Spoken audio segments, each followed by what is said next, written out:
want to talk about the life of an entrepreneur. So when you read the title, it probably conjured up an image of a life of freedom, fun, and travel. And although that is a real possibility for you and your family, there's another side to it.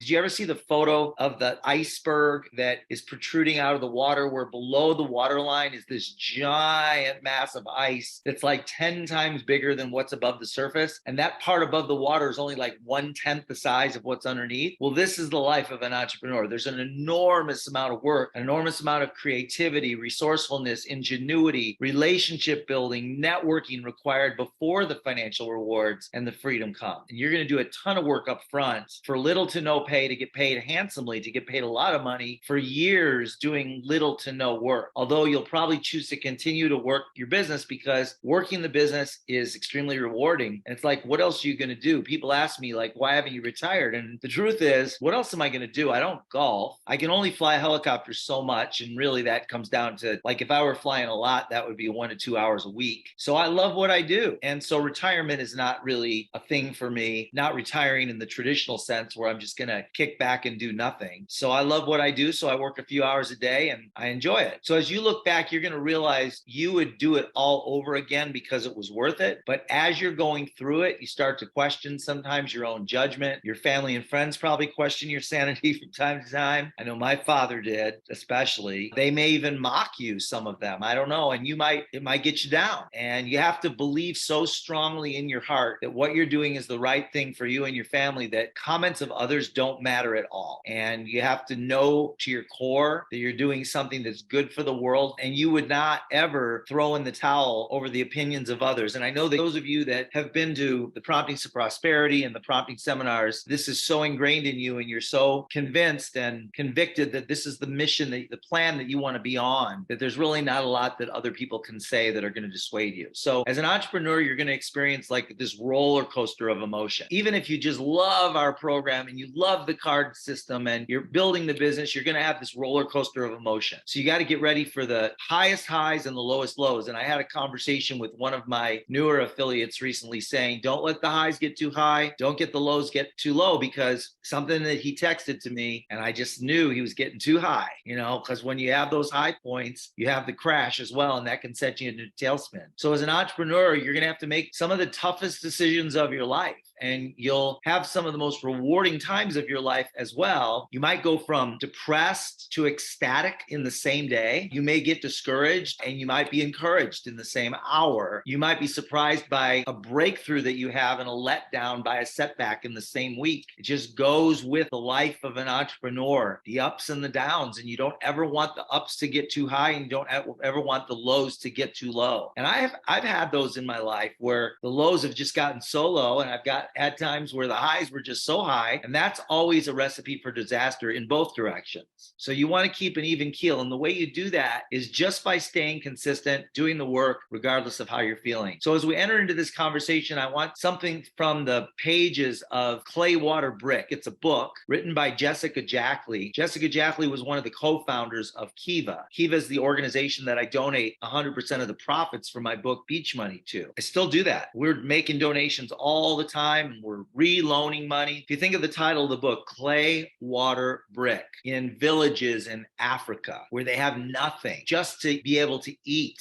on a daily basis is a challenge. In many of these villages, they don't even have shoes. And clay mixed with water can make brick. It's the formation of a business idea from just raw materials and a little bit of ingenuity and a little bit of money. So Jessica Jackley wrote this book, and she's done probably one of the most inspiring TED Talks ever. I think it's only 10 minutes. You can Google it. Just put Jessica Jackley TED Talk and watch her first talk and get out your tissues, because it's a tearjerker. If you think about in these villages and small villages all over the world where they're very impoverished, where the average daily wage is like pennies, they have to be, if they want to be in business, if they want to be an entrepreneur, they've got to be extremely resourceful, creative, bold in a lot of cases, because in some cases there's no real entrepreneurship in their village privileges. I mean, it starts there. But so as you think about this, I want you to ask yourself, what excuses have you maybe been making about why you're not successful in the business? And what reasons are you giving yourself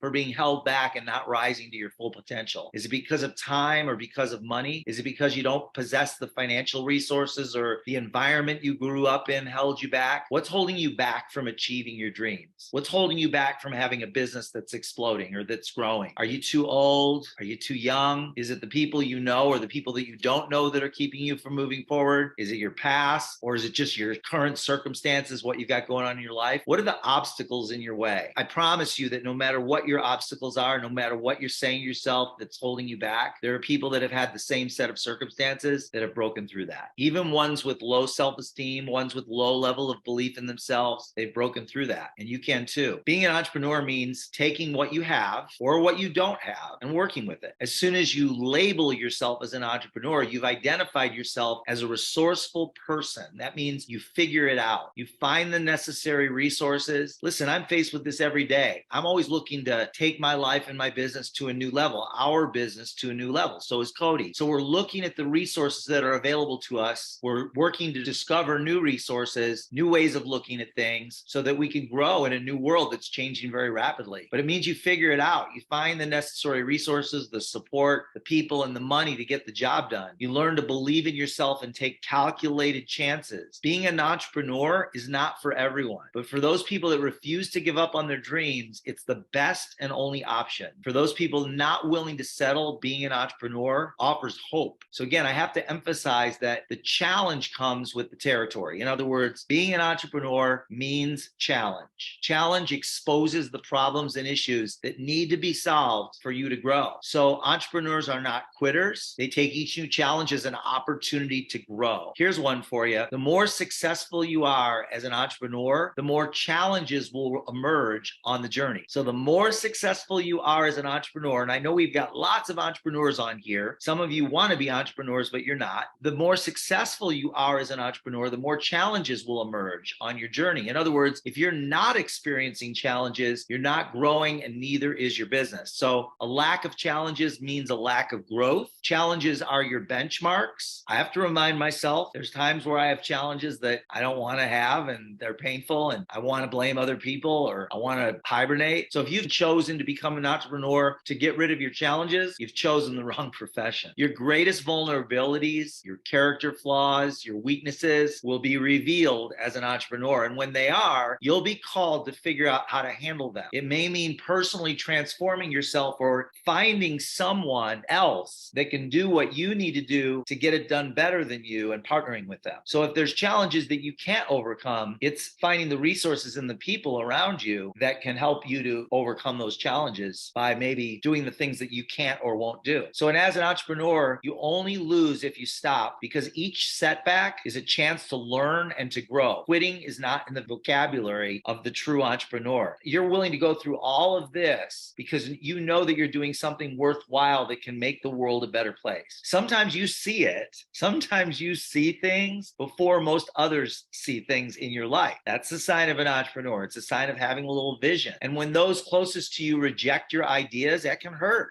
It can sting, but it doesn't dissuade you because you're committed to your cause and to see the job through. So being an entrepreneur means taking 100% responsibility. That means not blaming anyone else for your shortcomings or problems. If it is to be, it's up to me. So if you remember the Michael Jackson song, Man in the Mirror, as an entrepreneur, no longer can you blame it on your company. You can't blame it on the compensation plan. You can't blame it on the product or the website or on your upline or downline. You'll need to transform it, go through it, go over it, go around it, or accept it, and then come up with a solution that makes the situation better that will allow you to bust out on the other side. You'll never hear a true entrepreneur blame other people for their lack of success. So the comment, I don't have an upline, does not work anymore. You be the upline. Or if no one on your team or in your business is doing anything, you find out how to find the right people. Infuse inspiration into your group and create growth. So taking 100% responsibility means if something is not working, you find the resources to make it work, or you accept it and come up with another solution. Now, this call was entitled Life as an Entrepreneur.